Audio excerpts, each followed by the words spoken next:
Então, começando. Nós estamos falando de uma civilização com muito conhecimento, e para transmitir para o mundo, para resolver os problemas deles, vieram por um tempo, depois regressaram. E ficaram as marcas do conhecimento, que estão aí sendo decifradas ao pouco. Muitas coisas que eles falaram, expressaram nas pedras, já a ciência da astronomia vem revelando aos homens conhecimentos que são registrados nas pirâmides, nas obras que faziam. Então, nós estamos falando de uma civilização muito inteligente, num tempo de iniciados, né, da evolução. Então, apareceram ali uma civilização diferente da civilização que já existia na Terra, entre os asiáticos e africanos. Principalmente aqui falando da África, né, onde o Egito está. Então, a ciência secreta é o estudo de hoje, né? Vamos ver se dá para passar para o politeísmo simbólico, mas eu acredito que vai ter muita coisa para discutir aqui. Então, vamos lá, fazer a leitura e vamos conversando sobre esse assunto, né? Vocês acreditam que uma ciência ela pode revelar rapidamente o que sabe a uma população, muitas vezes ainda imatura?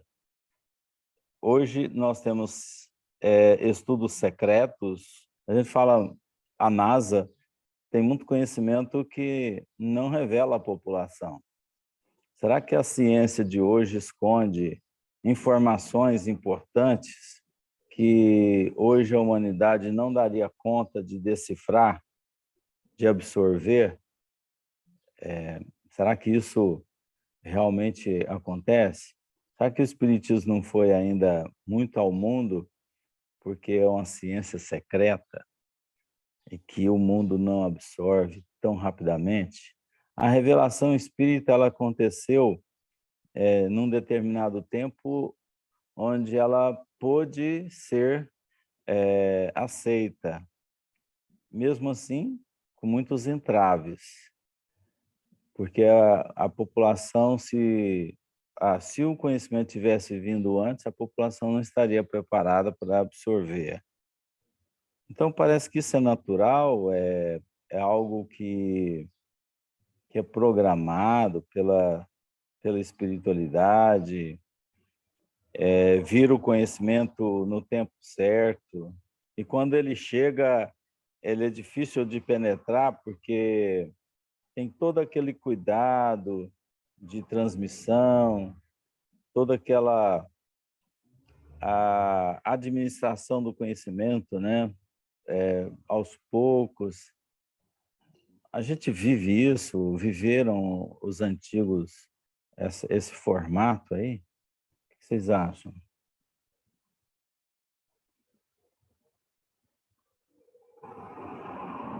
Sim, com certeza, eu acho. E sobre essa questão da NASA, né, não colocar no mundo, eu acho que eu não tinha pensado nessa história de que a gente não está preparado para o conhecimento. Eu pensei mais de uma forma egoística mesmo, né, para não transmitir conhecimento para as outras nações. É interessante pensar assim, como você falou. Comecei a refletir isso. Para mim, é o segredo para poder, para ter o poder. No caso hoje, né, da ciência de hoje. Mas pode ser que essa coisa esteja tudo intrínseca mesmo, não sei. Porque agora criei 250 milhões de interrogações aqui na cabeça. você pode ver que ele tem muita informação pela internet que você vê que a NASA tem lá extraterrestre guardado, né? E capturaram extraterrestre que visitaram o planeta, mas não passa para frente a informação, né? Será que existe mesmo ou não, né? Informações, segredos sobre a questão da órbita da Terra, a questão científica, a astronomia, por exemplo, será que revela tudo? Será que não tem um objeto estelar em direção à Terra que pode realmente mudar a história do planeta? Isso é guardado a 7 chaves. Será que tem mistério? Pode até ser que tenha, sim. Pode ter até sentido isso, né? Porque a gente vê isso na história. A gente vai ver aqui que o conhecimento ele foi colocado numa camisa de força, né? Vamos dizer assim. Ó, fica aí porque o povo não está tão preparado.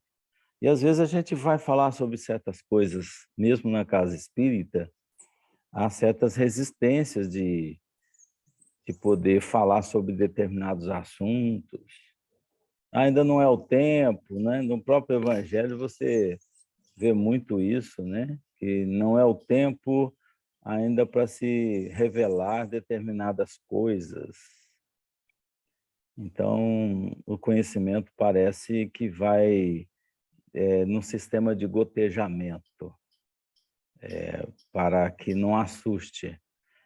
O futuro é muito assim difícil de falar sobre ele, porque a ignorância nossa é muito grande. Então, para trazê-lo para cá é muito assim difícil. Você encontra muitos obstáculos para poder colocar um conhecimento que está lá na frente. Eu estou trazendo essa reflexão porque nós vamos conversar sobre algo que pode encaixar, né, melhor para nós o entendimento. O que que Daniel, as... Hum, eu penso assim que a construção do pensamento ela é feita passo a passo, né? Não tem como você jogar um conhecimento assim de uma vez em cima de uma população, em cima de um grupo, né? Ele é construído passo a passo. A gente pode ver pelo espiritismo que primeiro veio as bases, depois com o Chico Xavier aconteceu, a gente teve acesso a outros conhecimentos mais adiantados, né?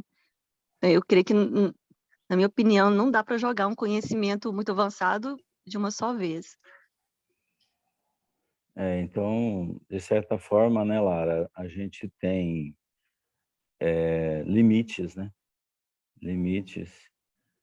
A gente assustaria se recebêssemos todas as informações que tem pela frente. A gente ficaria meio louco, lunático, né? Meio complicado. Onde a gente fala, a gente tem mais facilidade de entender o passado do que ir para o futuro, para entender o futuro. O futuro parece que ele nos exige mais preparo mental, mais preparo até mesmo do cérebro, né, que nós temos adaptado para a nossa manifestação. Então, por mais que você se esforce em determinados conhecimentos, você não consegue ligar as coisas, porque ainda não está no ponto de poder absorver aquelas verdades. Então, se torna, inclusive, um sacrifício, uma dor, né, de não poder absorver aquilo. É bom meditar sobre isso para que a gente também não condene, né, o processo lento da humanidade. Ela anda conforme o seu preparo espiritual, o seu preparo mental. Porque é um preparo mental, as coisas se reúnem como informações no cérebro ou na mente, vamos dizer assim, o cérebro é um equipamento apenas, mas a mente ela coordena esses conhecimentos absorvidos da natureza, absorvidos da realidade divina, e isso pode exatamente, no momento, estar não tão adequado para a recepção de muitos conhecimentos. Então, vamos lá a leitura, né? Quem pode fazê-la?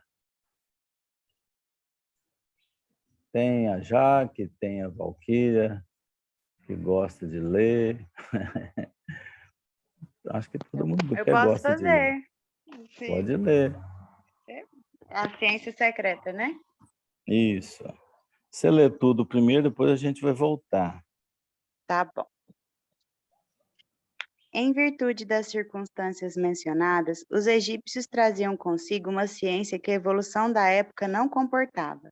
Aqueles grandes mestres da antiguidade foram, então, compelidos a recolher o acervo de suas tradições e de suas lembranças no ambiente reservado dos templos, mediante os mais terríveis compromissos dos iniciados nos seus mistérios. Os conhecimentos profundos ficaram circunscritos aos círculos dos mais graduados sacerdotes da época, observando-se o máximo cuidado no problema da iniciação. A própria Grécia, que aí buscou a alma de suas concepções cheias de poesia e de beleza, através da iniciativa dos seus filhos mais eminentes, no passado longínquo, não recebeu toda a verdade das ciências misteriosas. Tanto é assim que as iniciações do Egito se revestiam de experiências terríveis para o candidato à ciência da vida e da morte, fatos esses que, entre os gregos, eram motivo de festas inesquecíveis. Os sábios egípcios conheciam perfeitamente a inoportunidade das grandes revelações espirituais naquela fase do progresso terrestre, chegando de um mundo de cujas lutas, na oficina do aperfeiçoamento, haviam guardado as mais vivas recordações. Os sacerdotes mais eminentes conheciam o roteiro que a humanidade terrestre teria que realizar. Aí residem os mistérios iniciáticos e essencial importância que lhes era atribuída no ambiente dos sábios naquele tempo. Isso. Então, eles traziam o quê? Uma ciência que a evolução da época não comportava. Então, a evolução do povo naquela época, do povo, né?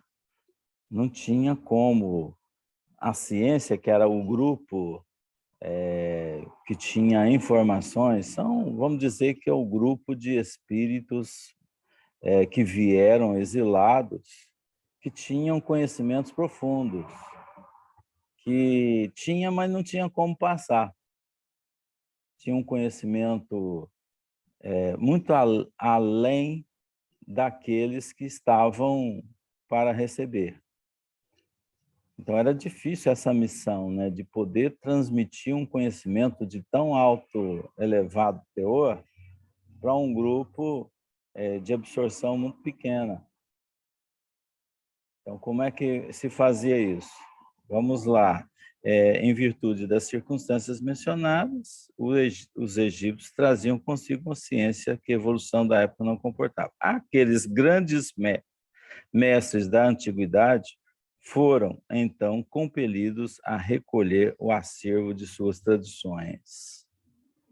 Então, eles tiveram que fazer o quê? Reter um pouco o conhecimento com eles.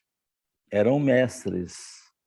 Então, a figura do mestre é aquela figura que se tinha do conhecimento em pessoa. Era respeitado pela sua condição de conhecimento. Então, era venerado, era uma pessoa de vasto conhecimento. E ele não podia levar isso tão popular, de forma popular. Ele tinha que conter esse conhecimento, né? Então, a recolher o acervo de suas tradições e de suas lembranças num ambiente reservado dos templos, mediante os mais terríveis compromissos dos iniciados dos seus mistérios. Por que que os iniciados teriam aqui, assim, terríveis compromissos no aprendizado? Por que que isso aí iria acontecer quando eles se deparavam com conhecimentos tão elevados? O que que nós podemos imaginar que uma pessoa possa chegar ao lado de um mestre conhecedor que tinha reunido ali toda uma filosofia profunda, ciência profunda, e um iniciado chegar para ele, conversar e bater um papo? Eu lembro quando a gente chegava perto do Chico, você não tinha nem palavra para falar. Você ficava ali, oi, né? O senhor tá bom? As nossas perguntas eram assim, o senhor tá bem? Então, a gente não tinha nem como chegar abertamente ao Chico para poder ter uma boa prosa. Conversar com o espírito elevado não é fácil, não. Você não tem lado, não tem muita condição de chegar. Então, será que isso aqui estava acontecendo também com os iniciados? E isso se tornava uma terrível experiência, um choque anafilático de mente, de conhecimento? Não seria algo assim? O que vocês acham? Poderia ser nessa frase aí. Daniel, Oi? eu vejo até um pouquinho de uma forma um pouco diferente do enfoque que você está dando. Uhum. Eu vejo que o que acontece? Como esses espíritos vieram de um planeta que estava mudando de provas e expiação para regeneração, igual está acontecendo com a gente agora, o que acontece? Essas pessoas que vieram, esses espíritos que encarnaram aqui, eram espíritos que tinham muito conhecimento e, basicamente, pouca moral. Então, se a gente observa os ensinamentos que foram nos trazidos por Cristo, por Buda, Zoroastro, seja Hermes, ou seja, são todos ensinamentos que a gente pode concluir que foram trazidos para os espíritos que vieram de Capela, espíritos que tinham pleno conhecimento desses ensinamentos. Você vê, é tudo aí na faixa de 5.000 anos que esses ensinamentos vieram. Então, o que acontece? Como esses espíritos já tinham conhecimento e não tinham moral, então o que o nosso governador fez com eles? Falou, vamos mandar pessoas, vamos mandar os mestres conhecedores para passar essas informações para esses espíritos que já conhecem, porque isso não era novidade para os capelinos.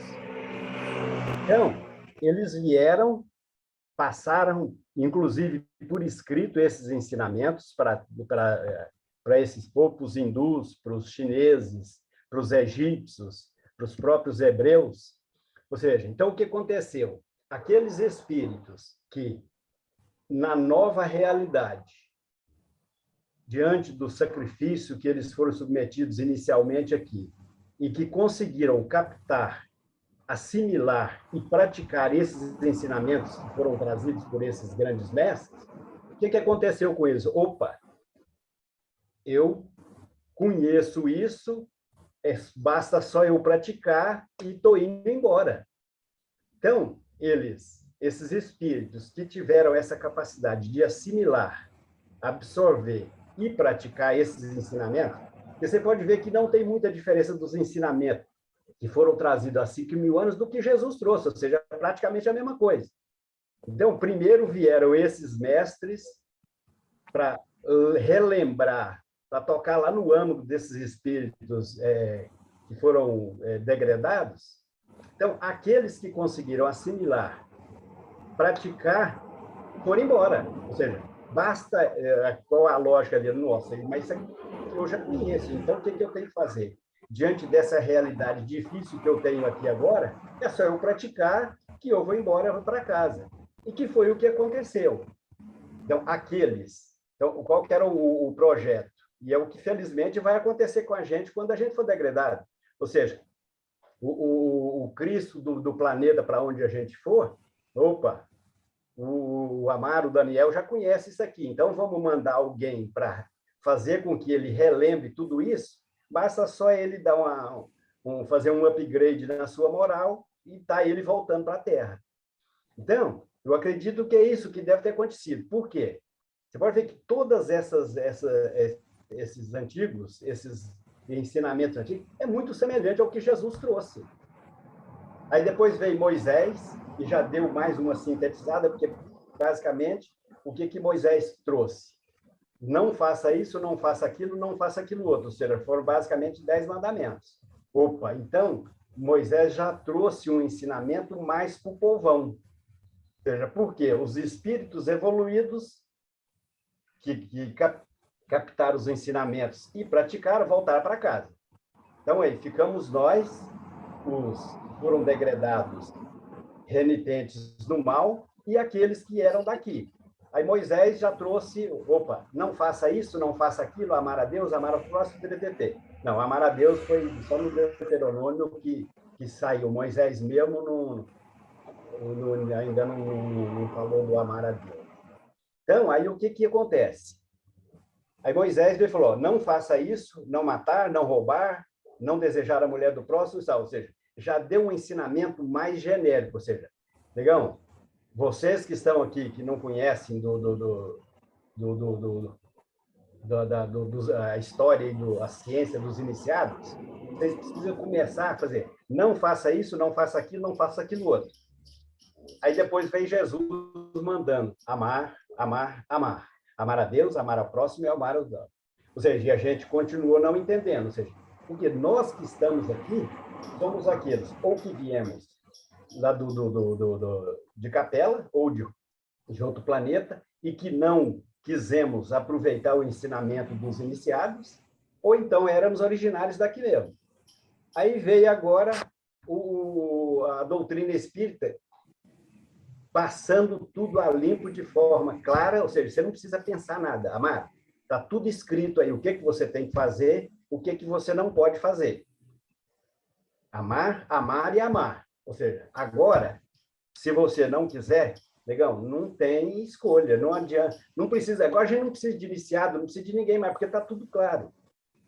Então, e é o que aconteceu com esse pessoal, porque aqueles que foram degradados e que continuamos aqui, legal, virou terráqueo mesmo, ou seja, a gente não tem ligação mais com os nossos amores de Capela mais. Nós somos já espíritos que já construímos, os nossos laços estão todos aqui. Então, eu vejo mais ou menos essa história dos iniciados mais ou menos dessa forma. Aliás, isso não é ideia minha, isso é uma palestra que eu ouvi do Jorge Elahá, que eu achei muito interessante e que realmente eu acho que esclarece muito o que está acontecendo, o que veio acontecendo com a nossa história e o que está acontecendo conosco hoje. Mas isso faz muito sentido, né? O Jorge Elahá faz a palestra dele, inclusive, didaticamente, com aquelas canetinhas de cores diferentes, né? Que ele vai colocando, né? Quem vai ficando, quem vai entendendo, quem não vai entendendo. Mas da forma como você sintetizou, Amaro, ficou muito, muito claro. Eu acho que é bem isso. E mais interessante que eu acho dessa história toda, que eu assisti já algumas palestras do Jorge, que ele fala disso, mas você sintetizou muito bem, diante dos exemplos, né, que é trazido, para que essas pessoas entendam que já está esse upgrade aí que você falou, mas aqueles que não entenderam e que se mantiveram, de qualquer forma, eles vão exemplificando com o tempo, com o sofrimento, né? E o mais interessante é que nós outros que ficamos aqui, isso é a reflexão que eu estou fazendo diante do teu resumo, que eu também fiz isso quando eu vi as palestras do Jorge, é que a gente vai vendo, esses que ficaram, olha, tudo é maravilhoso, né, gente? Olha como é tudo muito perfeito, porque os que não entenderam, com o tempo, né, com o sofrimento, eles vão terminando trazendo isso e nos traz como exemplo, né? E nós outros aqui vamos vendo esses exemplos e vamos amadurecendo moralmente e estamos aqui tentando entender o amor, né? O amar de Cristo, que muitos entenderam, né? Nós que ficamos aqui, que estamos aqui batendo cabeça, que ainda estamos com problema, mas muitos entenderam até na época do Cristo mesmo, né? E muitos, com o tempo, né, a gente está vendo aí, que eles foram entendendo e foram retornando, né, para esferas mais adiantadas, e outros voltaram né, caridosamente para nos exemplificar. E a gente fica pensando nisso, é uma perfeição, nós estamos aqui, é tudo muito perfeito, né? É tudo maravilhoso, assim, mesmo. E eu te agradeço por você ter trazido isso, porque realmente me reviveu a memória. E você foi bem didático, viu? Valeu, obrigada. O Elahá, ele tem dado muita contribuição, né?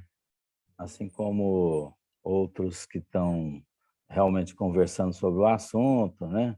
Estudiosos no assunto, trazem sim. E não está diferente do que a gente está propondo, não, Amara. É uma visão mais holística que você colocou, né? Já antecipando assim a relação da consequência com a humanidade, né? Com aqueles que viriam somar na continuidade do planeta. Claro que Jesus, quando veio, ele tinha um grupo de espíritos já da pleiade dele para trabalhar com a Terra. Porém, ele contou com a soma do planeta Capela, do sistema Capela, para poder desenvolver a Terra e ajudar aqueles que viessem aqui. Isso realmente é um plano. Existe um plano em cima disso tudo. É como que se operaria a educação dos terráqueos.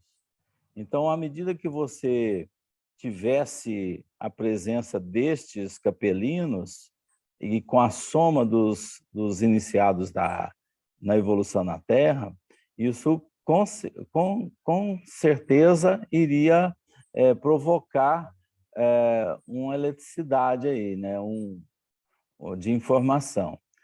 A transmissão do conhecimento seria realmente muito difícil, é um plano muito difícil, mas vamos ver, aqueles que encarnaram na ciência não eram somente espíritos já em missões, tinham espíritos degradados em condições de poder transmitir os conhecimentos, aqueles mais sábios que ainda não tinham resolvido os problemas do orgulho, né?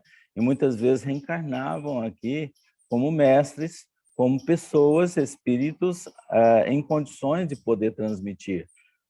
Não apenas missionários, mas também grupos de espíritos em condições de transmissão, sim, do conhecimento, como nós fazemos em família, né? Nós não somos perfeitos perante o filho, nós estamos ali um pouco mais à frente na experiência para trazer conhecimento para aqueles que estão começando.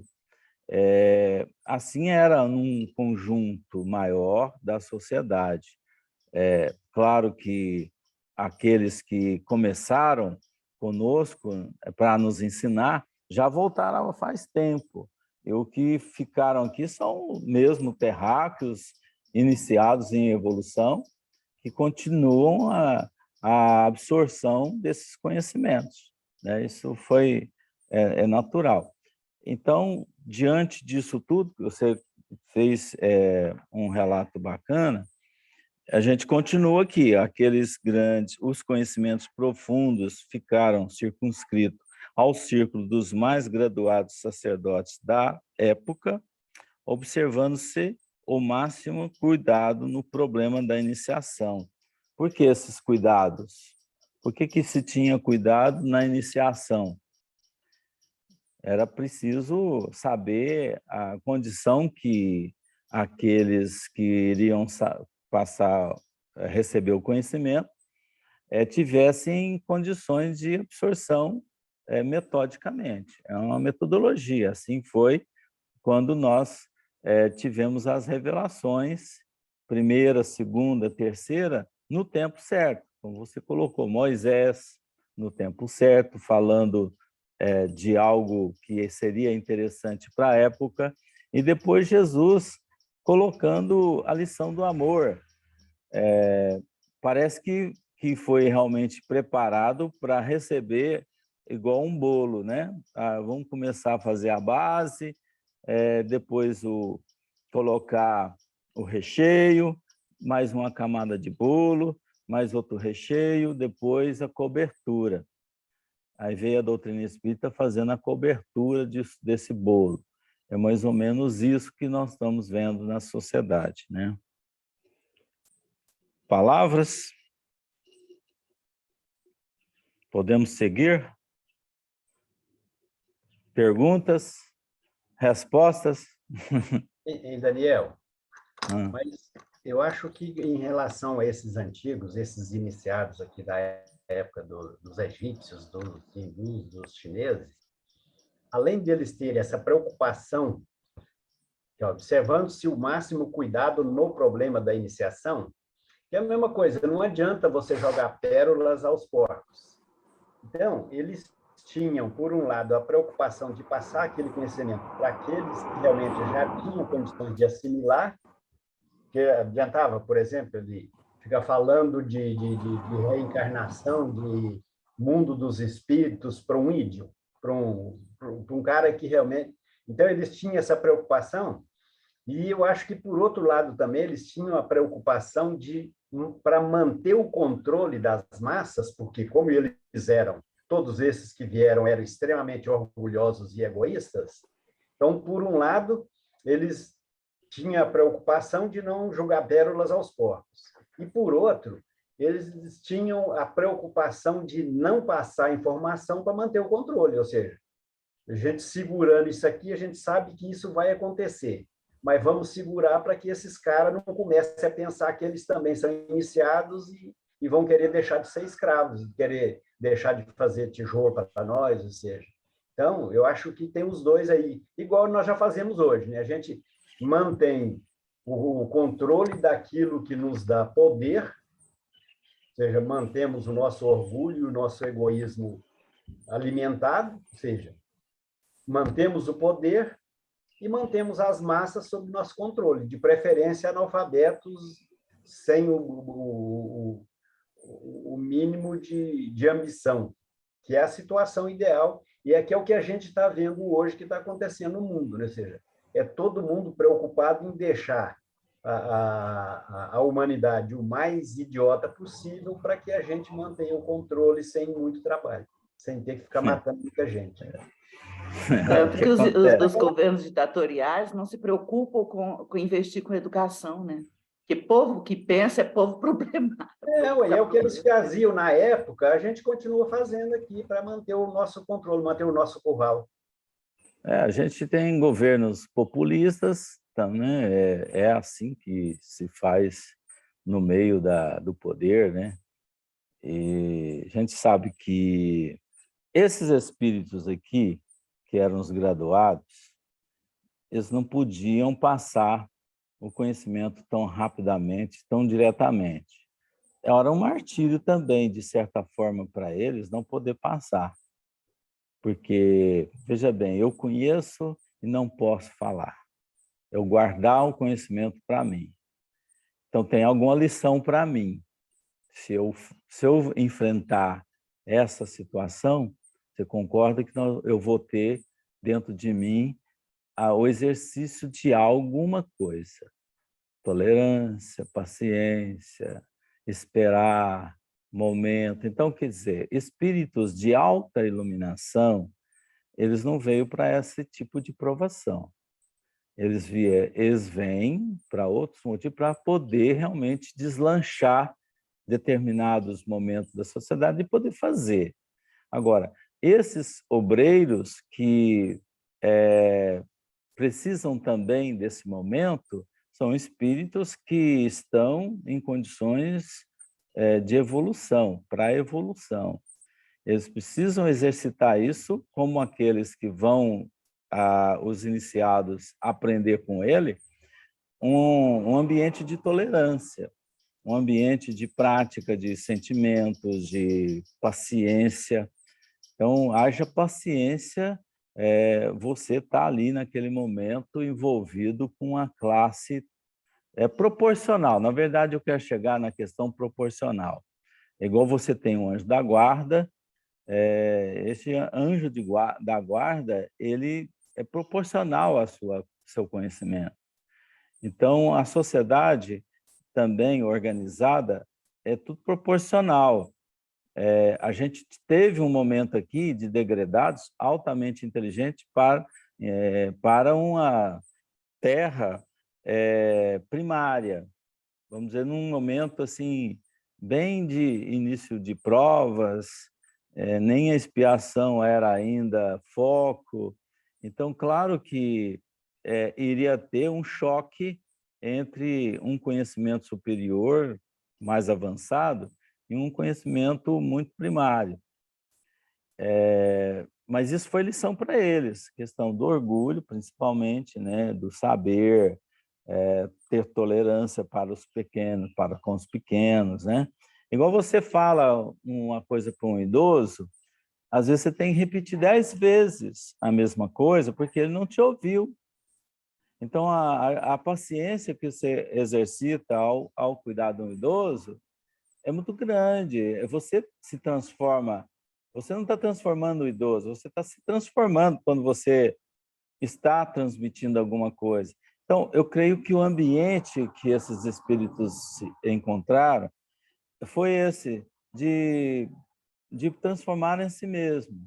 Então, por isso que era necessário os sábios de lá, que não conseguiram evoluir na área da humildade, eles pudessem vir aqui passar por esse tipo de tolerância.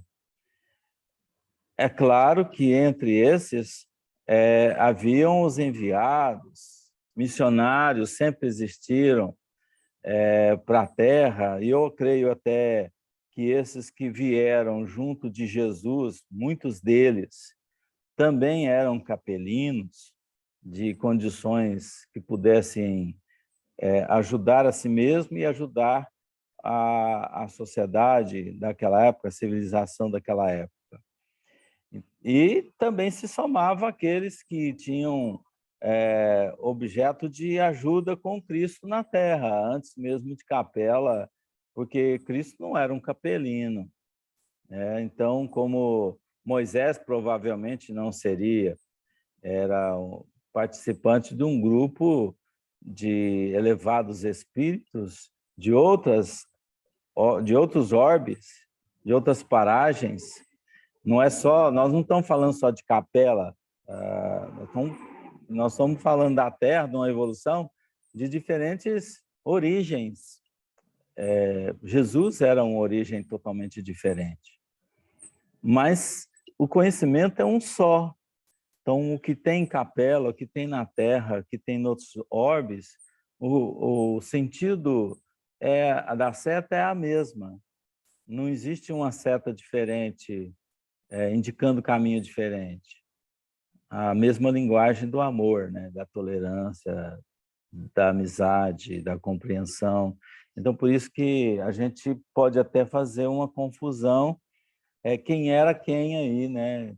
Quem veio de capela, quem estava aqui até é mais fácil descobrir, mas quem veio de fora são aqueles que vieram de outras paragens.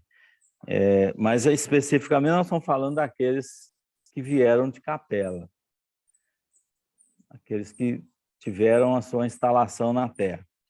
Então, estamos falando de iniciados, estamos falando de espíritos em condições de mais graduação.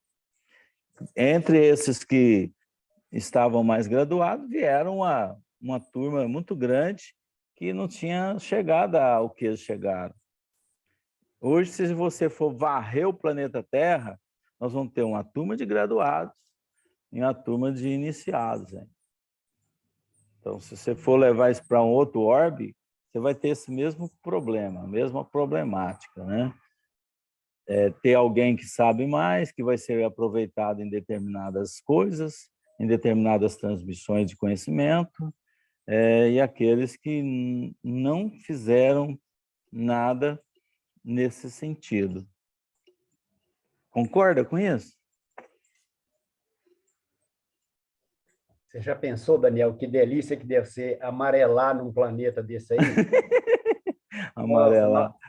Ou então danielar, né? Nós vamos nadar de braçada lá, né? De braçada. Ó, o Perim que pega no seu pé, ele me falou, ele está com problema de insônia, por isso que ele não tem vindo participar conosco para falar que você amarelou. Nós vamos amarelar lá, né, Amaro? A gente vai franciscar, vai guilhermar, inesar, jaquelar, valquilar, cada um na sua, carolá, laralá. Então, vamos fazer isso lá, essa. Vamos tentar fazer isso tudo lá.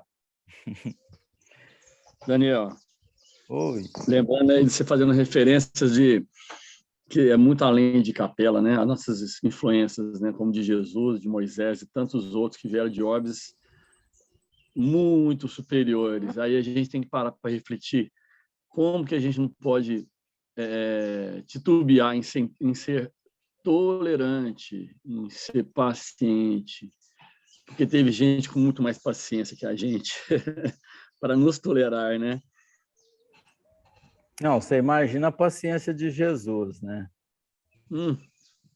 Exatamente. Caramba. A paciência de Jesus é grande. Eu acho que o exercício... Desculpa, Guilherme, pode falar. Imaginando um pós-doc chegando no maternal. É mais ou menos, né? Com sensação, mais ou menos, querendo conversar e explicar. E com paciência, né? Guilherme, a gente não gosta de ser paciente nem em hospital, né? Não. Nem em consultório. Não. O exercício... Não, é que eu estava pensando, quando você estava falando, Guilherme, eu fiquei pensando aqui, por causa dos nossos sentimentos mesmo de egoísmo, né? A gente é muito egoísta e tudo. E a gente é imediatista também, né? Muito, né? Então, assim, acho que o exercício dessa questão da paciência, achei interessante o Daniel falar da questão do idoso, né? Que aí não é só o idoso, gente, é o adolescente. Eu não tenho muita paciência com o adolescente. A criança, né?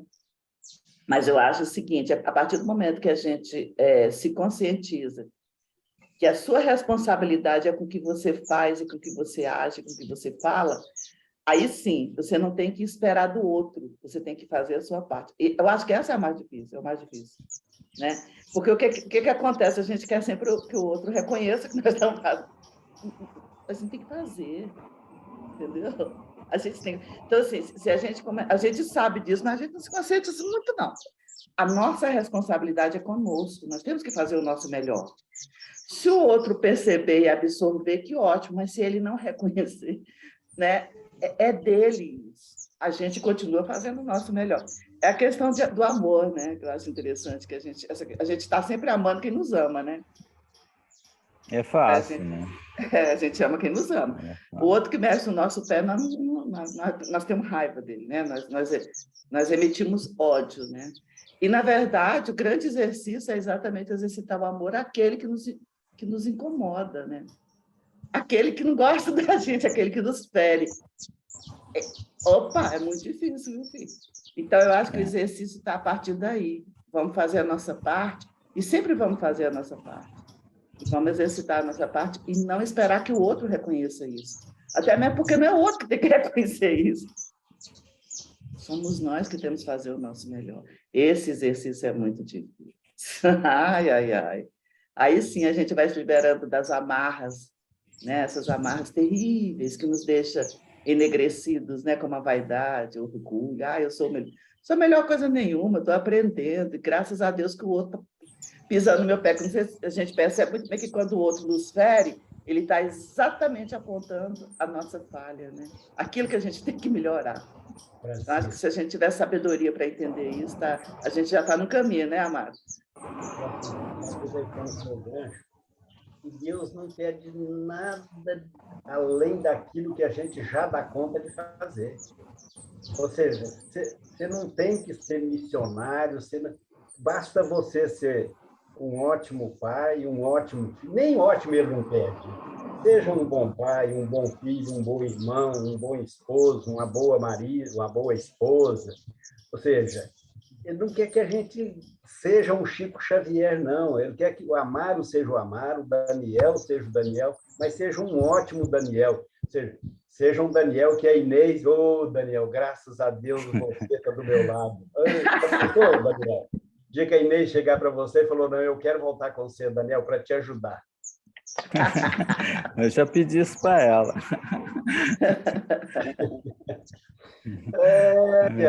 Mas a vida é dela, é nós que pepequela, graças a Deus. Mas essa fala é sua, né? Que nós já fazemos o que nós damos conta de fazer. E é interessante porque o que nós damos conta de fazer não é o perfeito. Mas Deus sabe que a gente está no nosso limite, então aí está tudo bem. Não tem milagre, é só coisa simples. Um exemplo de tolerância que todo mundo passa, né? Quem não passa? Bem simples, hein? No trânsito, quando se depara com um irmãozinho que não tem tanta habilidade na direção e às vezes ele vai tentar fazer a baliza, você vê ele repetindo a quarta vez na sua frente, você aguarda. É muito fácil ela criticar a incapacidade. E você tem hora para chegar, né, Guilherme? O cara está lá na tua frente empatando e você tem hora para chegar. Verdureiro. Você imagina a pressa de um verdureiro. Aí eu aprendi a falar assim, cara, essa pessoa merece um mérito de, com tanta dificuldade, veio dirigir, vai resolver os problemas dela. É guerreira. É assim. Porque creio eu que ela também esteja sofrendo com aquele momento, mas ela está ali tentando. É guerreira. Então tem que reconhecer e não partir para o lado da crítica, da intolerância. Eu acho que esse exemplo do trânsito é muito tranquilo, porque todos nós somos assim. Ou seja, então, eu acho que por isso, até, que a gente tem o hábito de citar esse exemplo no trânsito como modelo, como exemplo. Mas o que eu acho complicado mesmo, Guilherme, é você, diante do seu filho ali, na hora que você vê que ele está fazendo alguma coisa que ele não deveria estar fazendo, você sabe que ele vai cair, você tenta ajudar, não consegue ajudar, aí você chuta o balde. Isso que eu acho que é intolerância, é muito mais difícil. Porque quando eu estou no trânsito, o cara vai embora e se vira para lá. Agora, dentro de casa, quando você vê que o seu filho está tentando fazer alguma coisa ali, está fazendo alguma coisa que você vê que ele vai fazer e que vai dar errado, e que você tenta ajudar, e aí você não consegue, então vai a merda, faça o que você acha que deve. Isso que eu acho que é difícil para a gente ainda, é uma coisa que a gente já deveria ter aprendido a fazer, a respeitar realmente, e a gente não consegue ainda. Eu acho que dentro de casa que é o nosso grande laboratório. A gente pode falar dentro disso aí, Amaro, dentro desse aí que você falou, a gente pode pegar dois tipos de sofrimento. O sofrimento seu para com o filho e o sofrimento do filho para com você. Por quê? O filho ele está enfrentando um conhecimento superior a ele, que ele não sabe, que ele não domina. Para ele é um grande sacrifício. Para ele é o mundo caindo sobre a cabeça dele. Então, por isso que, ao ensinar, nós temos que ter uma técnica fantástica para poder compreender aquele que está abaixo, aquele que está numa condição difícil de entendimento, de sabedoria. Ele ainda não domina isso. E quando você entorna isso nele de forma espetacular ou exigindo a transformação, você coloca ele numa camisa de força, amarrado. Então, não existe na natureza nenhuma transformação que seja de forma brusca, porque depende do indivíduo, depende dele, de querer ou não querer. Eu creio que esses assim, graduados que vieram, eles sentiram mais ou menos esse pavor. Era um sacrifício enorme por parte deles, Daniel, e mas era um é sacrifício justamente... enorme para quem sabe, estava procurando entendimento. Então, mas é justamente isso que o que eu, pelo menos, me cobro. Pô, mas eu já sei que eu não adianta eu fazer assim. Por que eu continuo fazendo? Por que eu sou essa topeira que não aprende? É isso que eu me cobro. Pô, mas você sabe que não adianta fazer desse, por que continua? A compreensão, ela, para quem ensina, ela é primordial. Na Se você teoria, não... na teoria, na tudo teoria e bem, na mas por prática. que a Na gente não teoria, pratica, então? Por que a na gente prática tem continua? que ser assim, na prática tem que Mas ser assim, porque você senão consegue... você entra no sofrimento. Por exemplo, você chega para o seu filho, fala, fala, fala, se você não separar que você é você e ele é ele, você não consegue nem dormir. Nossa, meu filho, tadinho, coitadinho, e você vai para a cama, coitadinho, tal, nossa, onde ele está, o que ele está fazendo e tal. Então, nós sofremos com isso.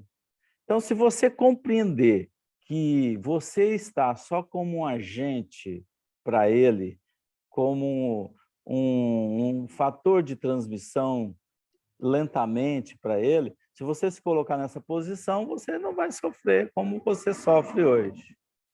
Concordo, mas faça.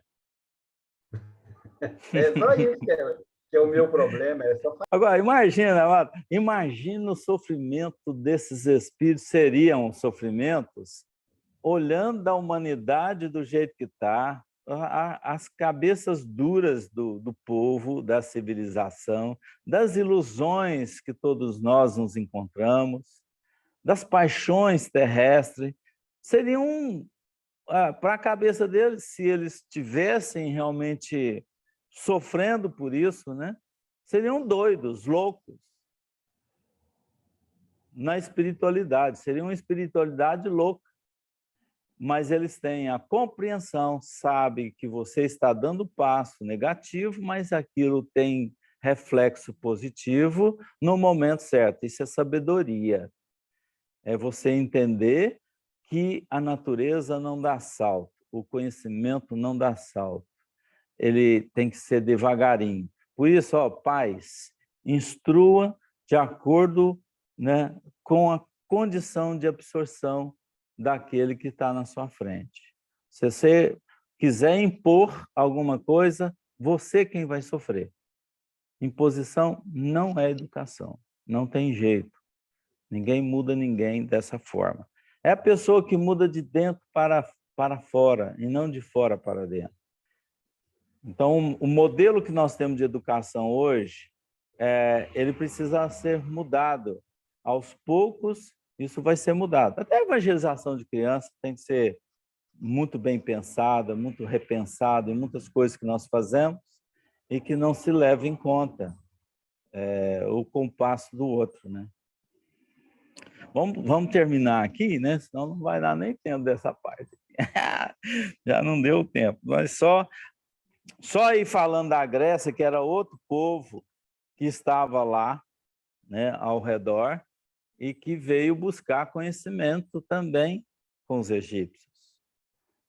Então, não era só no ambiente do Egito, mas também os outros que tinham o Egito como referência, né, buscavam também esses conhecimentos.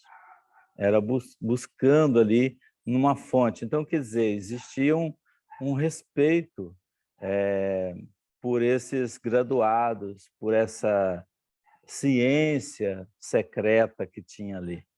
Nós vamos buscar na fonte, era uma fonte. Né? E essa fonte, a gente pode continuar a partir dela aí para a semana que vem. Né? Sim, até mesmo porque eu fiquei na maior dúvida aqui sobre a iniciativa dos gregos com seus filhos, que eram iniciações terríveis, né? Aham. Aí a gente fala isso na semana Essa que vem, parte é né? interessante a gente conversar sobre ela. A gente está introduzindo alguma coisa aqui já, dessa dificuldade de entendimento. Né? Não deixa de ser um sofrimento íntimo, interno. Porque nós estamos falando de espírito, nós não estamos falando de corpo humano. Nós estamos falando de camisa de força que todos nós temos para enfrentar realidades, para enfrentamento de realidade. Dentro das almas, o que era o sentimento? Porque às vezes a gente estuda a história, mas nós não levamos em conta o grau evolutivo e compreensão que aquelas almas estavam naquele momento. Então, a gente conta a história do Cristo, do comportamento da época, mas qual era a mente daqueles que estavam ali vendo Cristo, assistindo Cristo, os momentos com Cristo? Então, qual era o íntimo deles? O que eles pensavam? Se Cristo viesse hoje, o que você ia pensar? O que isso ia te mudar lá dentro de você mesmo? Né? Isso se teria alguma transformação em você, ou você enfrentando algo totalmente diferente, né, na tua vida. Então, nesse caso aqui, ele está falando mesmo de iniciações de vida e morte, né? Eram os sacrifícios, né? Dos conhecimentos. Os casos aqui são sacrifícios. São sacrifícios físicos, né, que ele está falando aqui. Exato. Que é terrível também. Vamos falar sobre isso. Não, semana que vem a gente continua a partir desse ponto, né, e seguimos lá até chegar no politeísmo, né, que foi uma necessidade que o povo teve por causa do contato da natureza, com os espíritos que representavam a própria natureza, né? Então, eles sabiam da consciência de um Deus único, mas gostava da questão dos representantes serem deuses, né? Vamos lá. Deus estava muito longe, né, Daniel? Estava muito longe, ter tinha que ser próximos, né? Exatamente, é por aí. É por aí. Então, continuamos na semana que vem. Obrigado, Amaro. Obrigado, Fran, Guilherme, Valquíria, Osana, com Deus. Toninho, que está sempre no lado da noite da imagem, a Inês, a Jaque, a Carol, que está sempre com a gente aí ajudando, né? A Lara. Obrigado a todos. Até a semana que vem. Boa semana para todo mundo. Beijo no coração. De todos. Boa semana a todos. Bom almoço. Tchau. Obrigado, Laércio. Obrigado. Tchau, bom domingo para todo mundo. Bom domingo, gente. Fiquem com Deus.